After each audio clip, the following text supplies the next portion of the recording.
The last thing they're thinking about right now is nuclear. মধ্যপ্রাচ্য যেন আরেকটি বড় সংঘাতের প্রহর গুনছে। সাম্প্রতিক এক হুঁশিয়ারিতে মার্কিন প্রেসিডেন্ট ডোনাল্ড ট্রাম্প স্পষ্ট জানিয়ে দিয়েছেন, ইরান পারমাণবিক অস্ত্র তৈরির পথে আর এক ধাপ এগোলেই দেশটির উপর আবারও ভয়াবহ বোমা হামলা চালানো হবে। এই ঘোষণার ফলে একদিকে যেমন ইরান যুক্তরাষ্ট্র সম্পর্ক আবারও উত্তপ্ত হয়ে উঠেছে, অন্যদিকে নতুন করে একটি সামরিক সংঘাতের আশঙ্কা জেগেছে বিশ্বজুড়ে।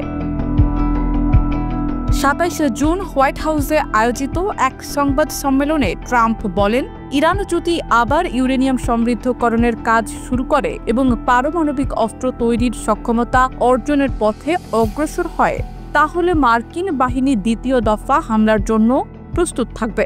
তার কথায় এমন পরিস্থিতিতে যুক্তরাষ্ট্র কখনোই চুপ করে থাকবে না।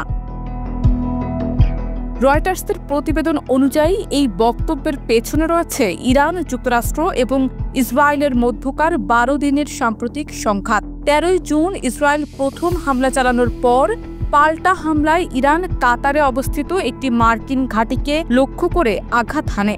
এরপর ২১ জুন যুক্তরাষ্ট্র ইরানের ৩টি প্রধান পরমাণু স্থাপনা ফোর্দো, নাতাঞ্জ ও ইস্পাহানে B-2 বোমারু বিমান ব্যবহার করে হামলা চালায়।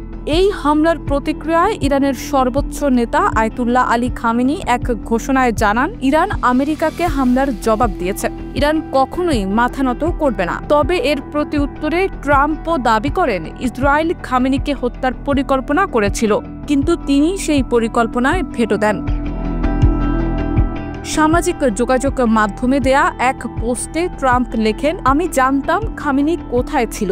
আমেরিকার সেনাবাহিনী চাইলেই তাকে মেরে ফেলতে পারত, কিন্তু ট্রাম্প সেটা করতে দেননি, বরং খামেনিকে এক ভয়াবহ ও লজ্জাজনক মৃত্যু থেকে বাঁচিয়েছেন। তবে সম্প্রতি করা এই হুমকির মাঝেও ট্রাম্প কিছুটা সম্পর্ক উন্নয়নের ইঙ্গিত দেন। তিনি বলেন, আমেরিকা আশাবাদী শেষ পর্যন্ত ইরানের সঙ্গে একটি সম্পর্ক গড়ে তোলা সম্ভব হবে।